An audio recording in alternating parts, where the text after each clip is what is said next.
దేవుడు మహిమ కలుగుగాక. చేరవచ్చిన సంఘానికి నా తోటి సేవకులకు ప్రభు నామ శుభాలు. అందరూ బాగున్నారు కదా? హల్లెలూయా. సమయం పరిగెడుతూనే ఉంది. కొద్ది విలువైన మాటలు మరి ఈ రోజు దేవుడు మనకు ఏర్పాటు చేస్తారు.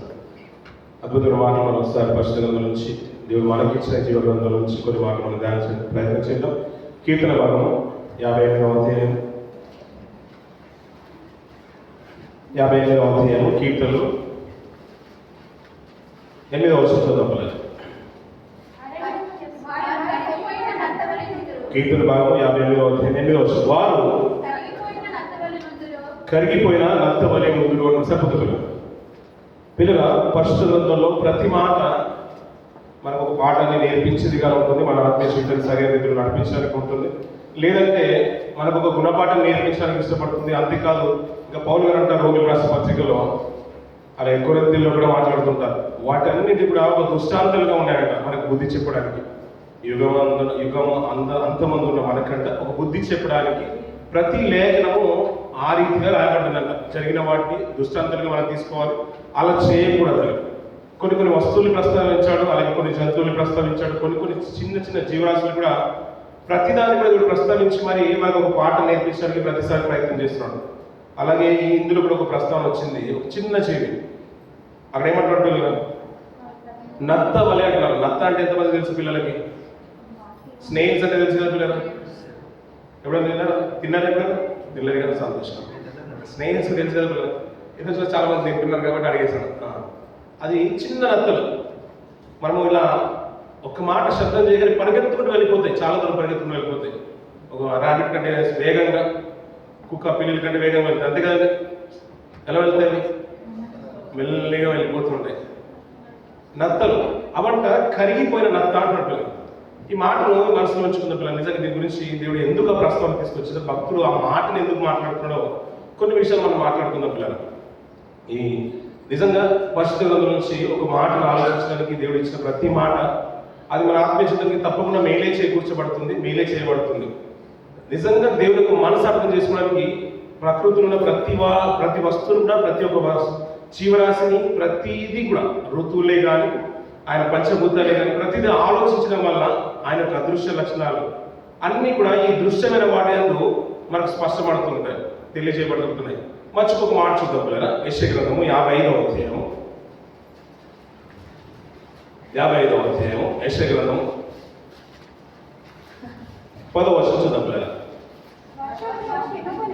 వర్షమును హిమములను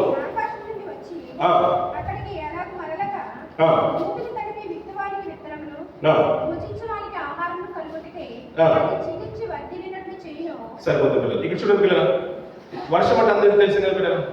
నిజంగా పిల్లలు మనం 2 గంటలే ఉంటాం పిల్లలు. అందులో వాక్యం చాలా ప్రాముఖ్యమైనదని మనం చెప్తూ ఉంటాం. ఇలా చెప్పే టైంకి మీరు అందరూ కిందికి తలకలేసారు అనుకోండి, అది ఏదో కొత్తగా ఉంటుంది. ఇది ఎక్కడ కొత్త వారు వచ్చారేమో అని ఇంకా ఆశ్చర్యం కలుగుతుంది. ఎలాగో ఈరోజు కొత్త వారు ఎక్కువ మంది ఉన్నారు, కానీ పైకి చూస్తే చాలా సంతోషంగా ఉంటుంది. ఆయన సన్నిధిలో ఉన్నప్పుడు ఏంటంటే మేము వచ్చాము, మేము అటెండెన్స్ వేసుకున్నాం ప్రభు అని ఊహించడానికి తలలు పైకి ఎత్తండి.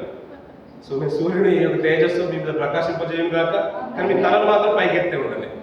అలా మనం పైకి ఎత్తుకున్నట్టు దేవుడు కూడా సంతోషం ఉంటుంది. నా పిల్లలు వచ్చారు, నిజంగా రూమ్ పిలుచుకున్న సన్నిధిలో నిలబడ్డారు, సంతోషంగా దేవుడు ఉప్పొంగిపోతాడు. ఆయన ఉప్పొంగుతాడో లేదో కానీ మేము మాత్రం ఉప్పొంగుతాం పిల్లలు, సేవకులుగా. నిజంగా అక్కడ మార్చుకుని పిల్లల, వర్షం అంటే బాగా తెలుసు కదా పిల్లలు. ఇందాక కూడా వర్షం వచ్చింది. వర్షము హిమము ఆకాశం నుండి వచ్చి అక్కడికి ఎలాగ మరలాగా అంటే మరలాగా అంటే మళ్ళీ రిటర్న్ అవ్వదండి వర్షము అన్నమాట. భూమి అంట వర్షము హిమము ఆకాశం నుండి వచ్చి అక్కడికి మరలా వెళ్ళిపోదంట. వెళ్ళదండి. ఇందాక తెలుసు వర్షం అన్నారు మీరు. అక్కడ చూడ పిల్లల, వర్షము హిమములు ఆకాశం నుండి వచ్చి అక్కడికి ఎలాగో మరలక భూమిని తడిపి విత్తువానికి విత్తనమును, భుజించువానికి ఆహారము కలుగుటకై అది చిగిర్చి వర్ధిల్లున్నట్టు చేయను అన్నాడు. అంటే దాని పర్పస్ ఏంటో చెప్తున్నాడు. వర్షం ఎందుకు కురుస్తుందంట? భూమిని తడపడానికంట. ఎందుకు భూమిని తడుపుతుందంటే విత్తనం అంట విత్తడానికి, విత్తేవాడికి విత్తనం అంట ఫలించినంట, భుజించువానికి ఆహారము కలుగుటకై అది చిగిర్చి వర్ధిల్లినట్లు చేస్తుందంట. దాని యొక్క ఉద్దేశం ఏంటంటే గతించిన వెనస్డే కూడా మనం జ్ఞాపకం చేసుకున్నాం. కొన్ని సందర్భాల్లో మనకు వర్షం అవసరం లేనప్పుడు ఈ పాడు వర్షం ఇక్కడ కురవకపోతే బాగుంటుండే, నా బట్టలన్నీ కూడా బయట ఉన్నాయి, నా డ్రెస్సులన్నీ అక్కడ ఉన్నాయి, రేపటికి ఆఫీస్కి వెళ్ళాల్సిన బట్టలు అక్కడ ఉన్నాయి, కవర్లు అక్కడే ఉంది. మన అవసరమైన వస్తువులను బయట ఉంటే వర్షం రాబోద్దని అనుకుంటాం. కానీ వర్షం యొక్క ఉద్దేశం ఏంటంటే భూమిని తడపాలి, విత్తువానికి విత్తనం ఇవ్వాలి, అలాగే భుజించువానికి ఆహారం ఇవ్వాలి. ఆ ఒక పర్పస్ కోసమే వర్షం పడుతుందంట. అవునంటారా కాదంటారు పిల్లలు? ఆ వర్షం పడే వర్షం అంట ఎలాగైతే పైన డ్రాపులుగా పైకి నుంచి కిందికి వస్తుందో అలాగే మరలా పైకి వెళ్ళదంట. అవును కదండి? ఎలా వెళ్తుంది మరి? నీటికి ఒక లక్షణం ఉంది ఇక్కడ, 3 రూపాయలు కనబడుతుంటాయి. నీటికి 3 రూపాయలు కనబడుతుంటాయి. దాన్ని H2 అంటాం కదా పిల్లలు. 2 హైడ్రోజన్లు, 1 ఆక్సిజన్. మనకు ద్రవ పదార్థంగా కూడా నీరు మనకు తెలుసు, ఘన పదార్థంగా కూడా నీరు మనకు తెలుసు. బాగా కూలింగ్లో పెట్టేసామనుకోండి ఐస్ అయిపోతుంది. అలానే నీరు కాదని అనడానికి లేదు. అవును కదండి? అందులో ద్రవ పదార్థంగా కూడా కనబడుతుంది, ఘన పదార్థంగా కూడా కనబడుతుంది. ఇంకా మనము వేడి చేస్తే ఏమైపోతుంది? ఆవిరైపోతుంది, తేమగా బయటకు వస్తుంది, గాలిలా వాయువులకు బయటకు వస్తుంది. అందుకని 3 రూపాయలు దానికి ఉన్నాయి. పై నుంచి వచ్చినప్పుడు ఎలాగైతే దారాలుగా వర్షధార అని మనం ఎలాగైతే పిలుస్తూ ఉంటామో, జలపాతాలుగా పైనుంచి వస్తుందో, వచ్చిన వర్షం అంట అలాగే బరలాగా అంటున్నాం, అలాగే వెళ్ళిపోదంట. పైకి వచ్చినట్టుగా పైనుంచి వచ్చినట్టుగా కింద నుంచి పైకి వెళ్ళదంట. ఎలా వెళ్తుందంట? ఆవిరై పైకి వెళ్ళిపోతుందంట. కానీ వచ్చినప్పుడు అంట భూమిని తడిపేస్తుందంట, విత్తనాలు ఇస్తుందంట, భుజించే వారికి ఆహారం ఇస్తుందంట. మనకు సమృద్ధి అయిన పుష్టిగా ఉన్నాము, ఆనందంగా ఉన్నాము, చిక్కిపోలేదు అంటే మనం ఏదో సమృద్ధి అయిన ఆహారమే తింటున్నాం. అంతే కదండి? ఆహారం అంతా కూడా వర్షం ద్వారానే వస్తుందంట. దేవుడు కురిపిస్తున్నాడంట, భూమిని ఫలవర్ధంగా చేస్తున్నాడంట పిల్లలు. ఇలా దానికి ఏ రీతిగా అయితే రూపాలు ఉన్నాయో అది దాని యొక్క ఉద్దేశం బయటకు వచ్చినప్పుడు 3 రూపాయలకి మారి దాని యొక్క ఉద్దేశపూర్వకంగా దేవుడు పంపిస్తున్నాడు కదా. అలాగే పంచభూతాలు ప్రతిదీ ఆలోచించినా కానీ దేవుడి కంటే ఒక ప్రణాళిక ప్రకారంగానే అవి పని చేస్తున్న విషయం మనకు తెలియాలి పిల్లలు. అంతే కదండి? మనం వద్దు అన్నంత మాత్రాన వర్షం ఆగిపోదు, రా అన్నంత మాత్రాన అది రాదు. ఎందుకంటే మనకు అక్కర్లేకుండా కానీ కొంతమందికి పంటలు ఇవ్వాలి కాబట్టి, భోజనం ఇవ్వాలి కాబట్టి వర్షం వస్తుంది. ఇందాక కూడా కొద్ది వర్షం వచ్చింది. దాని యొక్క ఉద్దేశము దేవుడు తన ప్రణాళికలో ఏదో చిత్తంలో ఉంది. ఎక్కడో కొన్ని విత్తనాలను మొలకెత్తించాలి కాబట్టి, భూమిని తడపాలి కాబట్టి వర్షాన్ని ఇస్తున్నాడు. అలాగే అది ఏమంటున్నాడు? అది చిగిర్చి వర్ధిల్లినట్లు చేయరో అలాగే నా నోట నుండి వచ్చి వచనము ఉండును అన్నట్టు. దేవుని యొక్క నోట నుండి వచ్చే వచనం కూడా అలాగే ఉంటుందంట. ఎలాగో ఏమండి వింటున్నారన్నమాట? ఇప్పుడు అలాగే నా నోట నుండి వచ్చి వచనంలో దేవుని నోట నుండి వచ్చే వచనం కూడా అలాగే ఉంటుందంట. ఎలాగో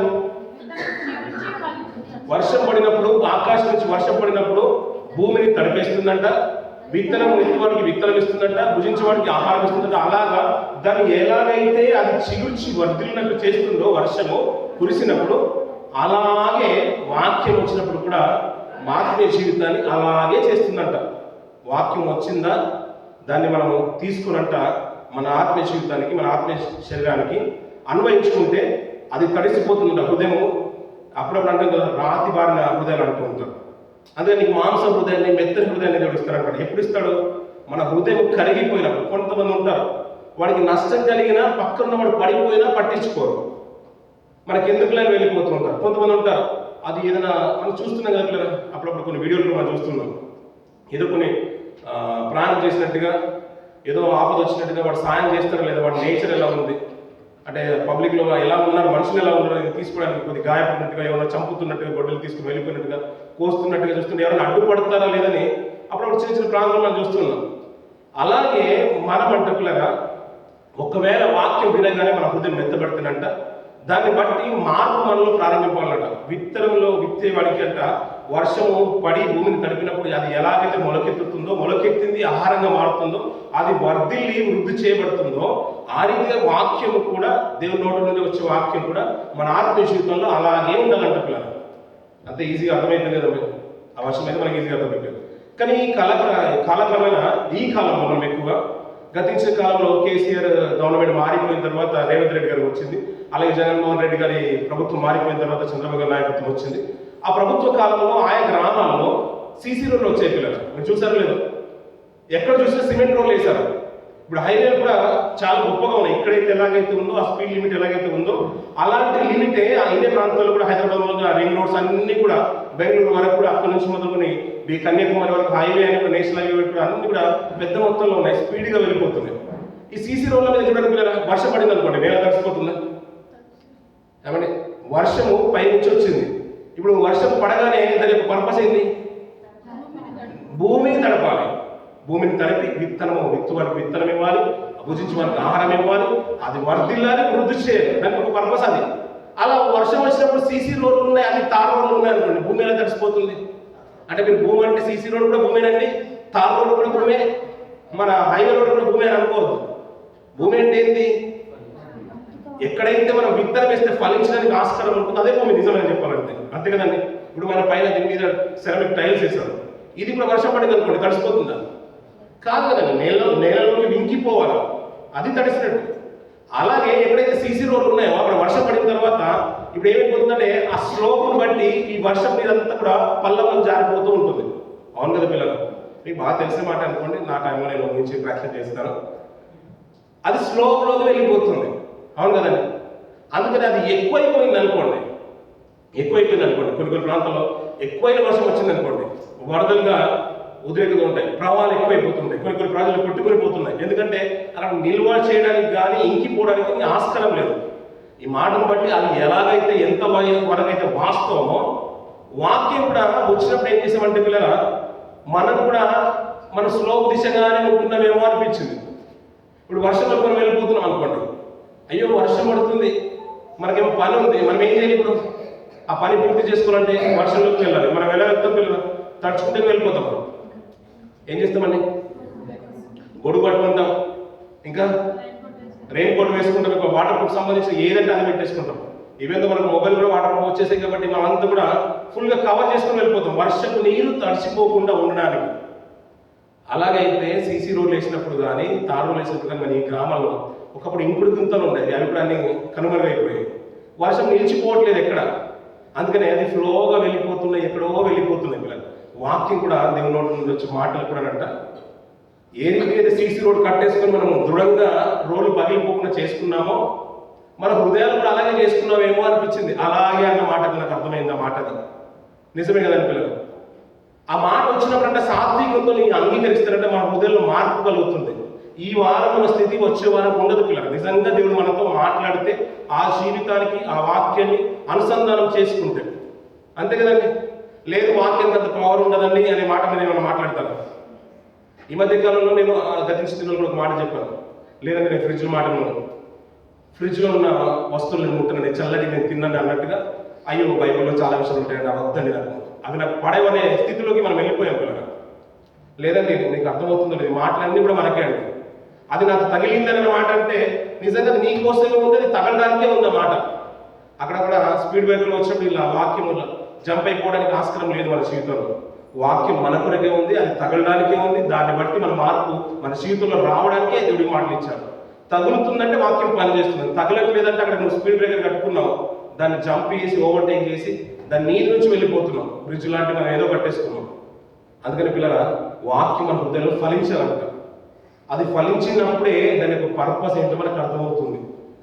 వర్షం వచ్చినప్పుడు ఎలాంటి ఉద్దేశం కారణంగానే దేవుడు కురిపిస్తున్నాడో వాక్యం కూడా ఆ రీతిగానే వచ్చేస్తుందనే విషయం మనకు అర్థమవ్వాలి పిల్లలు. ఇందాక చదువుకున్న మాట, కీర్తన భాగాలు చదువుకున్న మాట మళ్ళీ చదువుతున్నారు. వారు కరిగిపోయిన నత్త వలె ఉందరు అంట పిల్లలు. నత్త అంటే బాగా తెలిసిన పిల్లలు, మనకు బాగా తెలిసి పరిస్థితున్న మాట.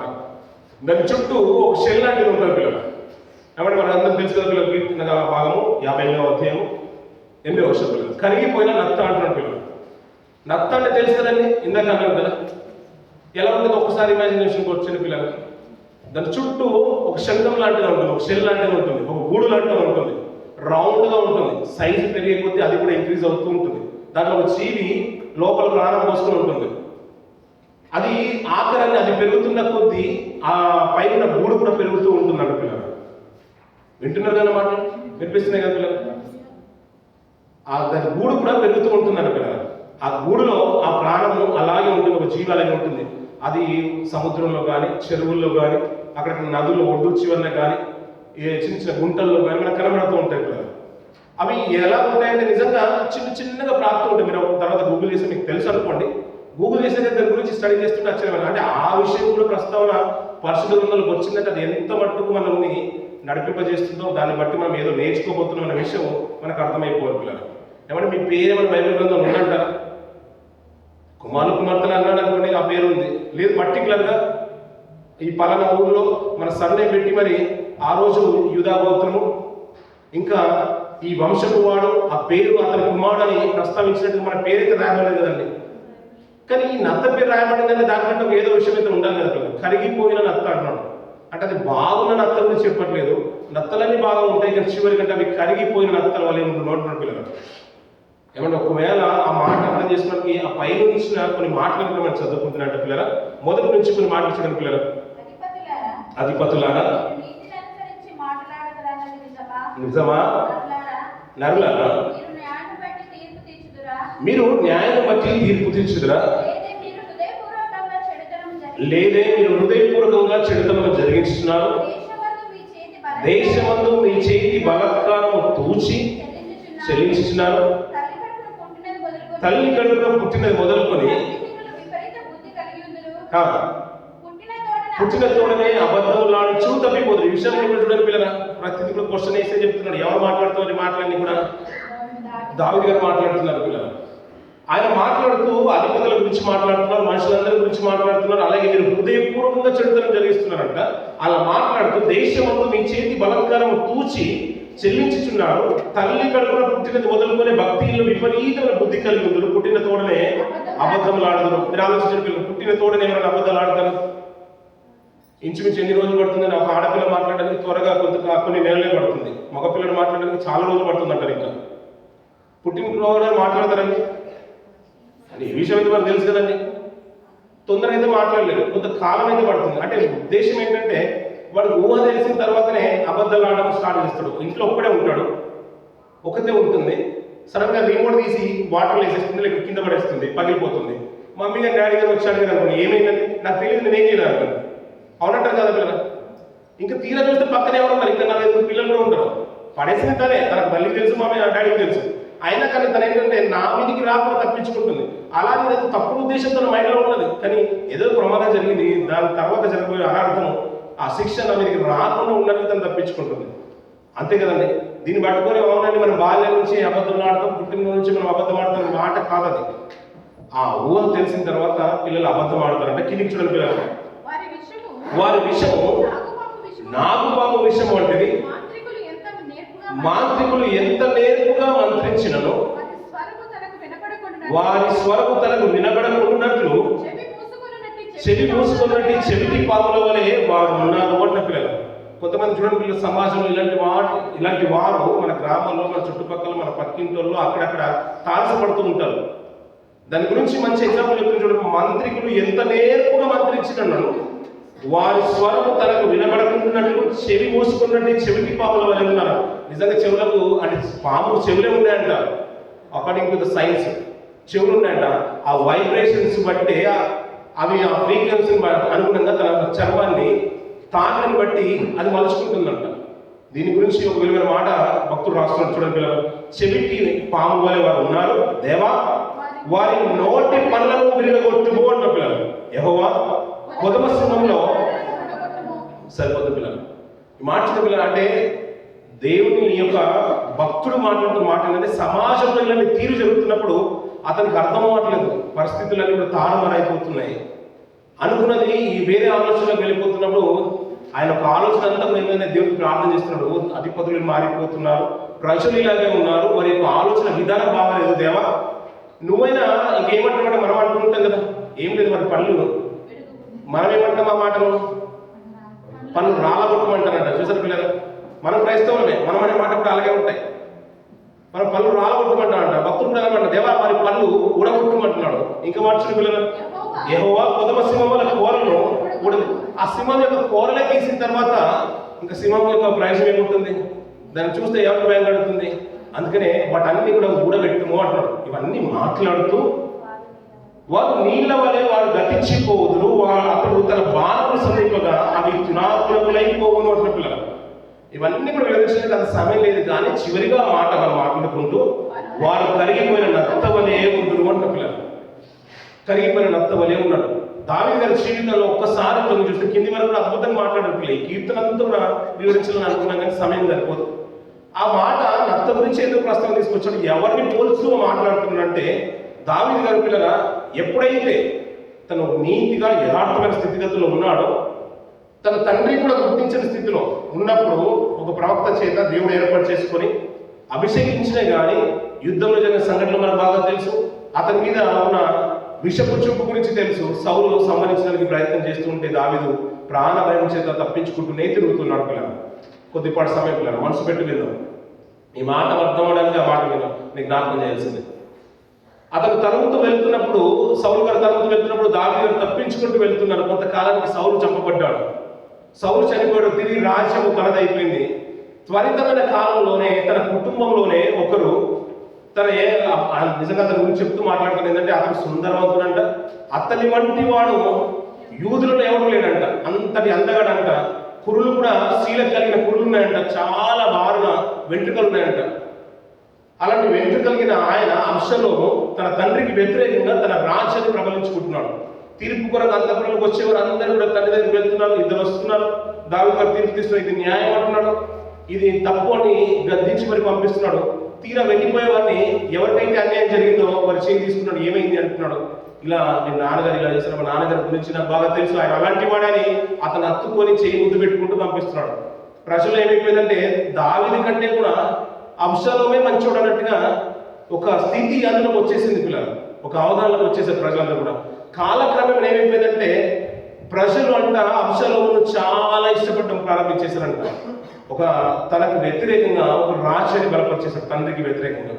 ఈ వ్యతిరేకత గురించి సమూయేలు గ్రంథంలో మన 10వ అధ్యాయంలో మనం చూసుకుంటాం. ఇవంతా కూడా చూస్తుంటే దావీదు గారికి అర్థం అవ్వట్లేదు. స్థితిగతులు మారిపోతున్నాయి. కాలక్రమేణా ప్రజలు ఎక్కువగా చేరుతుంటే ప్రబలిపోతున్నారంట. కుట్ర అనేది ఎక్కువైపోతుంది. అలాంటి తరుణంలో దావీదు గారు తీసుకున్న నిర్ణయించినట్టు మాట చూసుకొని ముందుకెళ్దాం. 2 సమూయేలు గ్రంథం త్వరగా దిద్దాం పిల్లలు. 2 సమూయేలు గ్రంథం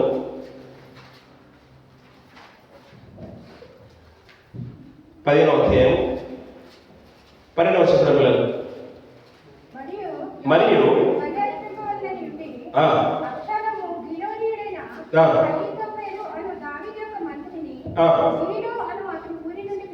పిలిపించి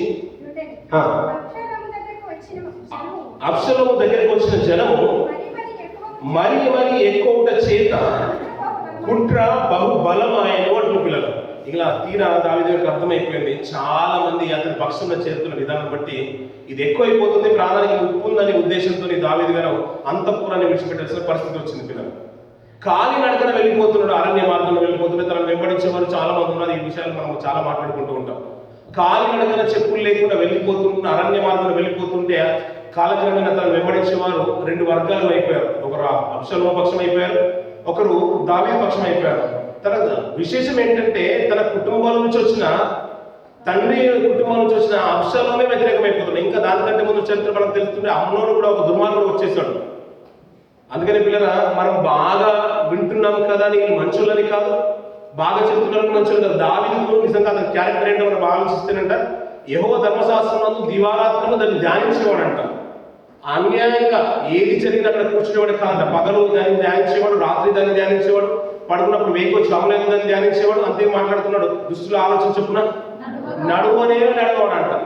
కూర్చుండేవాడు కాదంట, నిల్వ చేయవాడు కాదంట. ఎప్పుడు పరిగెత్తుకునే విధానమే దావిలో కనిపించేదంట. దేని కొరకు?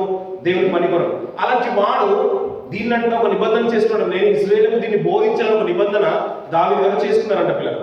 అలాంటి ఆయన తన కుటుంబానికి బోధించి ఉంటాడా? బోధించినా విన్నట్టుగానే వింటున్నారంట. కానీ ఆ అబ్షలోము చెవిలోకి ఎక్కలేదు పిల్లలు. తండ్రికి వ్యతిరేకమైన ఒక రాజ్యాన్ని నిలబెట్టేశాడు. తన తండ్రినే చంపడానికి ఐగుప్తీయుల యొక్క ఆలోచన కూడా తోడైందంట పిల్లలు. దావీదు గారు ఒకటే ప్రార్థన చేశారు, దేవా ఐగుప్తీయుల యొక్క ఆలోచన చెడగొట్టుమన్నాడు. చివరికి 18వ అధ్యాయంలో కొన్ని మాటలు ఉంటాయి పిల్లలు. ఆ మాట చూసుకుని ముందుకెళ్దాం. 18వ అధ్యాయం 5వ వచనం నుంచి కొన్ని మాట చదవండి పిల్లలు. యోవాబును అభిషేక్ని ఇద్దరిని పిలిచి నా నిమిత్తమై ఎవడైనా అబ్షలోమునకు దయచూపుడని ఆజ్ఞాపించెను. జనులందరూ వినిచుండగా నా అబ్షలోము గూర్చి అధిపతులందరికీ ఆజ్ఞ ఇచ్చెను అంటున్నారు. సరిపోతు పిల్లలు కాబట్టి తీరా ఈ మాటలు మనకు బాగా తెలిసిన మాటనే కానీ అబ్షలోము తన కుమారుడు పిల్లలు తన తండ్రిని చంపడానికి, తన రాజ్యాన్ని లాక్కోవడానికి తన తండ్రి మీద కుట్ర చేస్తున్న వ్యక్తి అబ్షలోము. దావీదు గారు ఎలాంటి క్యారెక్టర్, అతను ఎలాంటి కూడా మనకు బాగా సుపరిచితం.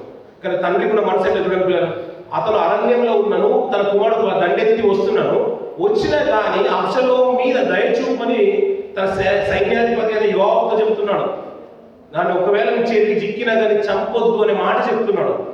చంపొద్దు, నా కుమారుడు దొరుకుతాడు, ఎలాగో మన సైన్యము బహుబలమైన విషయం దావీదుకు తెలుసు. తీరా యుద్ధం జరిగిన తర్వాత ఇశ్రాయేలు దావీదు సైన్యం ముందు నిలబడలేకపోతారు పిల్లలు, పారిపోతూ ఉంటారు. ఇంకా అబ్షలోము గురించి చెప్పాల్సిన మాట ఏంటంటే అతను చాలా అందగాడు, తన కుర్రలు చాలా పెద్దవాళ్ళు ఇందాక మాట్లాడుకున్నాం కదా పిల్లలు. తీరా ఏంటంటే గాడిద మీద ఎక్కిపోతున్నాడంట. ఇప్పుడు కుర్రలు బాగున్నాయి అనుకోండి, మనోళ్ళు పనిచేసేప్పుడు ఎక్కడ కడతారు పిల్లలు, ఇలా రింగుల పంజాబీ వాళ్ళు కంటే కడుతూ ఉంటారు, అంతే కదా పిల్లలు. ఆ సిగ్గు వాళ్ళు కట్టినప్పుడు ఎలా ఉంటుంది, పైన కడుతూ ఉంటారు. ఈ తీర గాడిద మీద ఎక్కి వెళుతుంటే అది వెళుతున్న కొద్దిట ఇక్కడ పైన వెళుతున్న మార్గంలో పైన ఏదో ఉంది, ఇది ఏమైపోయిందంటే ఈ జుట్టు కాస్త చిక్కు పడిపోయింది, దాంట్లో చిక్కుకొని పోయింది, తల అందులో ఇరుక్కొని పోయింది. ఈ తల తీసుకుందాం అనే లోపే గాడిద వెళ్ళిపోయింది. అలాంటి గాడిదలు కూడా ఉంటాయి. ఇప్పుడు యజమానుడు ఉన్నాడా లేదని చూసుకునే గాడిదలు ఉండవు మనకు సమాజం. దీన్ని దేనికైనా అన్వయించుకోవచ్చు. మనవాడు ఉన్నాడా లేదని పట్టించుకునే లెక్కలు ఉన్నాయి సమాజంలో కాలక్రమేణా. లేదు మన భార్య ఉంది, మన పిల్లలు ఉన్నారు, మన భర్త ఉన్నారు, మన వారు ఉన్నారు, మన తోటి వారు ఉన్నారు, లేదు అంత అయిపోయింది, మనం సాఫీగా ఉంటే చాలు, మన భోజనం దొరికింది, తృప్తి పడితే చాలు, పక్కన తిన్నా లేకున్నా పర్లేదు, మనం తృప్తిగా ఉంటే చాలు అనే సమాజం గాడి సంస్కారం అది. ఈ గాడి ఏంటంటే యజమానుడు పైన ఉన్నాడు అని చూసుకోవాల్సిన సంస్కారం దీనికి లేదు. ఆయన చిక్కుపడిపోయి పైన ప్రాణంతో ఉంటుంటే ఇది వెళ్ళిపోయింది, తల ఏదో ఊరేసినట్టుగా ఆయన మధ్యలో వేలాడుతూ ఉన్నాడు. సైన్యంలో ఒకవాడు సైనికుడు చూశాడు, అయ్యో నేను చూసేసాను అబ్షలోము అంటే మరి చంపుకుంటే బాగుంటుందా అంటే నేను వద్దు, నేను చెప్పను, దావీదు చెప్పగలను, నేను ఇంటిని అని ఆ సైన్యంలో సైనికుడు వచ్చేసాడు. యోవాబు వెళ్తాడు, 3 బాణాలు తీసుకొని గురి పెట్టి మరి గుండెకు మరి గుచ్చి మరి చంపుతుంటారు, విల్లేకి పెట్టి మరి అక్కడ కొట్టి చంపిన మాట మనకు కనబడుతూ ఉంటుంది. అబ్షలోము చనిపోయాడు పిల్లలు. చనిపోయిన తర్వాత అబ్షలోము బాగున్నాడు అంటే లేదయ్యా అనే విషయం అతనికి అర్థమైపోయింది దావీదు గారికి. నీకు బదులు నేను చనిపోతే బాగుందని రాజు అనుకుంటున్నాడు, తన తండ్రి అనుకుంటున్నాడు. తండ్రి మనసు ఎంత గొప్పది పిల్లలు. మీకు మాట ఏంటంటే ఈ మాట ఈ సందర్భంలో మీకు అర్థమయ్యే విషయం ఏంటంటే పరలోకపు తండ్రి కూడా అలాంటి వాడే. నువ్వు వ్యతిరేకంగా నిలబడినా నీ కొరకు తన కుమారుని అర్పించిన త్యాగం తండ్రి. నువ్వు సావసానికి రాకపోయినా నీ కొరకు ప్రతిదీ సమకూర్చే తండ్రి తత్వము మన తండ్రిది. నువ్వు ప్రార్థించకపోయినా అందుకుని ఆహారం ఇచ్చే తత్వము తండ్రిది. నువ్వు సావాసంలో ఏ విధమైన తప్పుదాలు చేసినా కానీ ఏ రోజు పరిగణలోకి తీసుకొని తత్వము తండ్రిది పిల్లలు. నిజంగా చెప్పాలంటే ఇది పరిశుద్ధమైన సన్నిధి అంటే పరలోక ప్రతిబింబం అంట. పరలోకంలో తండ్రి ఉంటే ఆయన సన్నిధిలో కూడా ఆయన ఉంటాడు కదా. ఇలాంటి సన్నిధిలో తప్పు చేయడానికి మన నోరు, మన శరీరం, ఇంకా చెప్పాలంటే ఒళ్ళు అంటారు, అది అదుపులో ఉండాల్సిన మనము మనకి ఇష్టార్థంగా ప్రవర్తించే కానీ క్షమించే తత్వం మన తండ్రిది పిల్లలు. అంత గొప్పోడు, నిజంగా గొప్పోడు కాదు. అలాంటి తండ్రిని కలిగిన మనం నిజంగా ధన్యమైన జీవితాలు కదా. అబ్షలోము దుర్మార్గుడు అయినా తండ్రి క్షమిస్తున్నాడు, బ్రతికించండి అయ్యా అని విన్నవించుకుంటాడు తన సైన్యంతో. రాజు విన్నవించుకున్నా కానీ అబ్షలోము మంచోడు కాదు, నా అబ్షలోము కంటే కూడా గొప్పోడు నా యొక్క యజమానుడు అని యోవాబుకు తెలుసు. కాబట్టి అబ్షలోము బ్రతకనివ్వలేదు పిల్లలు. అతన్ని చంపి గురిపెట్టి చంపి దావీదు దగ్గరికి వస్తుంటే అబ్షలోము గురించి దావీదు అంటున్నాడు, నీకు బదులు నేను చనిపోతే బాగుందంటున్నాడు పిల్లలు. నిజంగా నీవు చనిపోవాల్సిన స్థితిగతుల్లో నుంచి మనం నిలబెట్టడానికి మన ప్రభు లోకంలోకి వచ్చేసాడు పిల్లలు. మన కొరకు తన ప్రియ కుమారుని హతముగా చేశాడు. ఏమంటే ఆలోచించడం పిల్లలు, అప్పుడప్పుడు అప్పిస్తారు ప్రజలు. సకాలంలో మనం 1000 dirhams ఇవ్వండి, 2000 dirhams ఇవ్వండి, 100 dirhams ఇవ్వండి, మళ్ళీ నేను ఇస్తానని అప్పు తీసుకుంటాం పిల్లలు. మళ్ళీ ఇచ్చిన వాడికి కదా మళ్ళీ ఇచ్చేది. మనం ఒక నెల రోజుల తర్వాత ఇస్తానన్నప్పుడు వాడు నెల రోజులకి ఇచ్చేసారు అనుకోండి, మనం ఏమంటే మళ్ళీ ఒకసారి అవసరపడింది, దానిలో నెల రోజులకి ఇచ్చేసిన అన్న మాట వినే ఉన్నాడు కాబట్టి మళ్ళీ ఒక 200 ఇద్దామని మనం అనుకుంటాం. అవును కదండి. ఏమంటే మనం ఏమంచి ఉందండి మన దగ్గర, తన ప్రియ కుమారుని మనకి ఇచ్చిన వాడికి ఇంకా మనం ఏం దేవుని కొరకు ఏం చేసామని మనం అడిగిన ప్రతి అవసరం ఆయన తీరుస్తున్నాడు. మీరు ఆలోచించండి పిల్లలు, ఒక అప్పు ఇవ్వడానికి నీకు ఇంత ఆలోచిస్తూ ఉంటుంది కదా, ఉన్నా కానీ లేవంటావు. ఒకవేళ అతను అడిగిన సమయానికి ఇవ్వలేదనుకునే ఉద్దేశం కనుక నీ మనసులో ఉంటే. కానీ తండ్రి చూడండి పిల్లలు, మనం ఏమీ చేయకపోయినాడు, ఏదో అనుకుంటే మనం ఏదో గొప్ప త్యాగం చేసామని. ప్రభు యొక్క త్యాగం ముందు మన త్యాగాలు చాలా చిన్నవి. నీ శ్రమలు అంటే మనం చూస్తుంటే నా శ్రమలు ఎన్నిక కాలేము అంటాడు భక్తుడు, అంతే కదండి. ఇలా అబ్షలోము గురించి దావీదు ఏడుస్తున్నాడంట. ఇలాంటి మాటల గురించి మాట్లాడుతూ అబ్షలోము కనుమరుగైపోయాడు పిల్లలు. అందుకని దాన్ని మాట్లాడుతున్నారు, సౌలు కరిగిపోయారు, అధిపతులు అందరూ నీతి తప్పిపోయారు, దేశంలో అక్రమం విస్తరించిపోతుంది. అలాంటి తరుణంలో మాట్లాడుతూ మాట ఏంటంటే వారి పనులు ఊడగొట్టుము అంటున్నాడు. పనులే ఊడిపోయిన తర్వాత ఎలాంటి గర్జించిన ప్రయోజనం ఏముంది? అలా మాట్లాడుతూ వారు కరిగిపోయిన నత్త వలె అంటారు. నత్తని మాట గురించి మాట్లాడుతూ పిల్లల, నత్త కంటే లోపల ఎముక ఉండదంట, వెన్నుపూస ఉండదంట దాంట్లో చీలికి. అది ప్రమాదం కొంచెం వచ్చినప్పుడు వెంటనే నీళ్ళకు పరిగెత్తుకుంటూ వెళ్ళిపోతుంది, మళ్ళీ అలా బయటకు వచ్చి ఇసుకలోకి వస్తుంది, తీర సముద్రానికి వచ్చిన తర్వాత మళ్ళీ లోపలికి వెళ్ళిపోతుంది పిల్లలు. ఏదైనా ప్రమాదం పొంచి ఉంది, కొంగో ఏదో వచ్చిందని దానికి పక్షి కానీ ఏదైనా వచ్చి ఇట్లా పొడిచడానికి సిద్ధంగా ఉన్నదని వెంటనే తన మూతిని లోపలికి తీసుకుని ఉంటుందంట పిల్లలు. అది తీసుకుని లోపల అలాగే ఉంటుంది. అది ఏమనుకుంటుందంటే బయట ప్రమాదం ఉంది కదా, నేను బయటకు రాకపోవడమే మంచిది అనుకుంటుంది. కానీ అన్ని సందర్భాలు ఒకరు ఉండవు పిల్లలు. అది లోపల ఉన్నప్పుడు సూర్యుని వేడి అంటే ఎక్కువైపోతుందంట. ఎండ ఎక్కువైపోయి, మీరు అప్పుడప్పుడు సముద్రంలో చూశారు కదా పిల్లలు, బీచ్కి వెళ్ళినప్పుడు అవి అప్పుడప్పుడు పట్టుకుంటూ వచ్చారు కదా, గవ్వలు లాంటివి తీసుకుని వచ్చి ఉంటారు కదా. ఈసారి మరి పగలగొట్టి మరి చూడండి, దాంట్లో ఒక ఆకారం, ఒక చెస్ట్, ఒక మచ్చ లాంటిది, లేకపోతే ఒక జిగురు లాంటి పదార్థము, లేకపోతే నల్లని ఒక ఆకారము దానికి లోపల బాగా అతుక్కొని ఉంటుంది. అందులో ఒక జీవి ఎండ వేడికి చంపబడిపోతుంది, చనిపోయింది. అది అనుకుంటుంది ఏంటంటే పక్కన ప్రమాదం ఉంది కాబట్టి నేను లోపల ఉండడమే బాగుంటుంది అనుకుంటున్నారు. అలా ఉండి వేడి తట్టుకోలేక, సూర్యుని వేడి తట్టుకోలేక అది లోపలే చంపబడుతుందట. రసాయనాలన్నీ కూడా బయటికి వచ్చేసి అక్కడే చనిపోతుందంట పిల్లలు. వారు కరిగిపోవు నత్త వలె ఉన్నటువంటి పిల్లల నత్తల జీవితాలు నిజంగా చెప్పండి పిల్లలు, నీతినంట అనుసరించి వారు నీతిమంతులంట. మీరు ఎప్పుడన్నా పిల్లల వస్త్రహీనత అని తెలిసిందా? విన్నరా మాట? వస్త్రాలు లేని వారి వస్త్రహీనత అంటారు, రక్తం లేని వారి రక్తహీనత అంటారు, భక్తి లేని వారిని ఏమంటారు? అంతేనండి. తిమోతి గారు రాసిన పత్రిక 6వ అధ్యాయం, త్వరగా తింద పిల్లల సమయం అయిపోయింది, 5 నిమిషం వచ్చేద్దాం. 6వ అధ్యాయం 5వ వచనం చూడ పిల్లలు. చెడిపోయిన మనసు కలిగి సత్యహీనులై దైవభక్తి లాభ సాధనం అనుకును మనుషుల వ్యర్థ వివాదములను, ఆ మార్చిన పిల్లలను, చెడిపోయిన మనసు కలిగి సత్యహీనులై దైవభక్తి. ఇప్పుడు దైవభక్తి లాభ సాధనమా, సత్యహీనులై దైవభక్తి లాభ సాధనమా? ఇప్పుడు మళ్ళీ మనం చెడిపోయిన మనసు కలిగి సత్యహీనులై దైవభక్తి లాభ సాధనం అనుకుని మనుషుల వ్యర్థ వివాదములను కలుగుచుండంట. వాళ్ళు అనుకున్నారు మనుషులు చెడిపోయారు, ఇంకా అదే పుల్లు పట్టిపోయింది. నిజంగా చెప్పాలంటే మనుషులు చెడిపోయిన మనసు కలిగి సత్యహీనులై, వారు అనుకున్నదంటే ఇక నీతిగా ఉంటే ఏం ప్రయోజనం, ఎలా ఉన్నా అయిపోయేది ఉంది. చెడిపోయిన మనసు కలిగి సత్యహీనులు, ఇంకా నిజంగా చెప్పాలంటే భక్తి వారి జీవితంలో లేనే లేదు. అలాంటి వారు దాన్నే లాభసాధనం అనుకుంటున్నారంట. వారి గురించి చెప్తున్నారు, ఎలా బ్రతికినా పర్లేదండి, ఎలా వచ్చినా పర్లేదండి, ఏ టైంకి వచ్చినా పర్లేదండి, ఏం చేసినా పర్లేదనే మాట ఇక్కడ మాట్లాడుతూ చెడిపోయిన మనసు కలిగి సత్యహీనులై, సత్యానికి చోటు ఇవ్వక, క్రీస్తుకు చోటు ఇవ్వక, భక్తికి సాధనం ఇవ్వక, అలాగే ఎందుకంటే వస్త్రహీనత అనేది ఎలా ఉందో భక్తిహీనత, అలాంటి వారు ఎన్నిసార్లు గద్దించినా మార్పు అనేది ప్రజల్లో రాదంట పిల్లలు. అందుకని దేవా వారి పనులు ఊడగొట్టును. ఎప్పుడు పనులు ఊడిపోతే ఎలా ఉంటాయండి మీరు ఆలోచించండి పిల్లలు. మన ముఖము మనమే మిర్రర్లో చూసుకోలేము పిల్లలు. ఇంకా వేరేదేమైనా ఉండాలి కానీ ఒక ఏజ్ వచ్చిన తర్వాత మనం తట్టుకోలేము పిల్లలు. అలా మాట్లాడుతూ అతను ఏమంటున్నాడంటే ఈ కరిగిపోయిన నత్త వలె ఉన్నారు అంటున్నాడు పిల్లలు. కాలక్రమైన పిల్లలు. అందుకనే ప్రసంగంలో అంటాడు మంచి మాట, ప్రసంగంలో మాట్లాడుతూ సామెతలో కూడా మాట్లాడుతుంటాడు.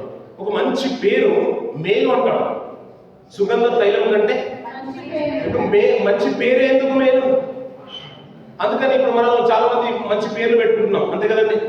భక్తుల పేర్లు పెట్టుకుంటున్నాం, పౌలను పెట్టుకుంటాం. ఇంకా మనకు లోతుగా వెళ్తుంటే పౌలు పేరు దేవుడు పెట్టింది కాదని. ఇంకా మాట్లాడుకుంటే దానియేలుకు ఇంకొక పేరు ఉంటుంది. ఏం పేరుని? బెల్షజరు, బెల్తెషాజరు, షడ్రకు, మేషకు, అబెద్నెగోలు అంటూ ఉంటాం. షడ్రకు, మేషకు, అబెద్నెగో అది దేవుడు పెట్టిన పేర్లు కావు అవి. దానియేలు పేరేనే దేవుడు పెట్టింది, కానీ బెల్తెషాజరు అని ఆ బబులోను రాజు పేరు పెట్టిన పేరు. అందుకనే సౌలు గారి పేరు సౌలే. మరి కాలక్రమేణా పౌలుగా మార్చబడి ఉన్నాడు, కానీ మార్చబడిందంటే దేవుడే మార్చేసినట్టుగా లేఖనాలు ఎక్కడ లేదు. పౌలు గారు అలా పిలబడ్డారు కాలక్రమేణా, అంతేనండి.